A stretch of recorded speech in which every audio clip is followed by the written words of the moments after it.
আসসালামু আলাইকুম। রাজনীতিবিদদের জন্য আমি একটা সুখবর দিতেছি,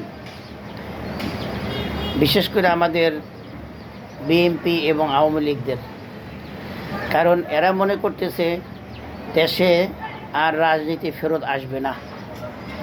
তাদের উদ্দেশ্যে বলতেছি, ভাই আপনারা ধৈর্য ধারণ করুন।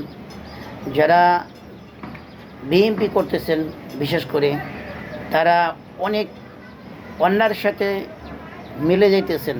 তাদের উদ্দেশ্যে বলতেছি, ভাই ক্ষমতা এখনও আসেন নাই, আসার পরে আরও যদি আপনারা লুটতরা শুরু করে দেন তা আর এক সমস্যা হবে। আর আওয়ামী লীগ ভাইদের বলছি, আপনারা ধৈর্য ধারণ করেন। 15 বছর ক্ষমতায় আপনারা ছিলেন একটানা। অতএব আপনারা আগামী 2 মাস, 3 মাস, 4 মাস, 5 মাস, 6 মাস অপেক্ষা করুন। দেখেন দেশের প্রেক্ষাপটটা কোন দিকে যায়। আপনারা ধৈর্য ধারণ করে মিটিং মিছিল করেন, ঠিক আছে, কোনো ভাঙচুরের ভিতরে যায়েন না, ঠিক আছে। দেশের মানুষের চোখে আপনারাও পড়েন না, ঠিক আছে। বর্তমান যারা ক্ষমতায় নিয়েছে তাদের সুযোগ দেন না, কিছুদিন সুযোগ দেন। এই দেশের ভিতরে অনেক সমস্যা আছে। এই সমস্যাগুলো সমাধান অবশ্যই করার দরকার। কে করবে? ধরেন আওয়ামী লীগ করে নেই।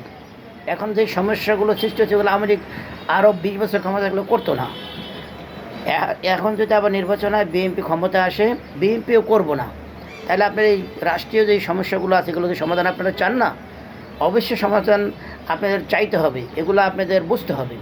যারা আসছে, বর্তমান যারা ক্ষমতা নিয়েছে, তারা এই সমস্যার সমাধানগুলো একটু করুক। আপনারা তাদের সুযোগ দেন, সকল রাজনীতিবিদরা তাদের সহযোগিতা করেন। এটাই আমার বক্তব্য।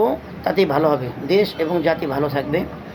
আর বিশেষ করে যারা বর্তমান ক্ষমতা নিয়েছেন, আমি বারে বারে বলতেছি, আরেকটা ভিডিওতে বলছি, আপনারা কোনো প্রকারেই কোনো দলের পক্ষ নিয়ে কোনো কাজ করবেন না এবং কাউকে অপমান করবেন না। আপনাদের সিনিয়র যারা আছে তাদের সম্মান দিয়ে কাজ করেন।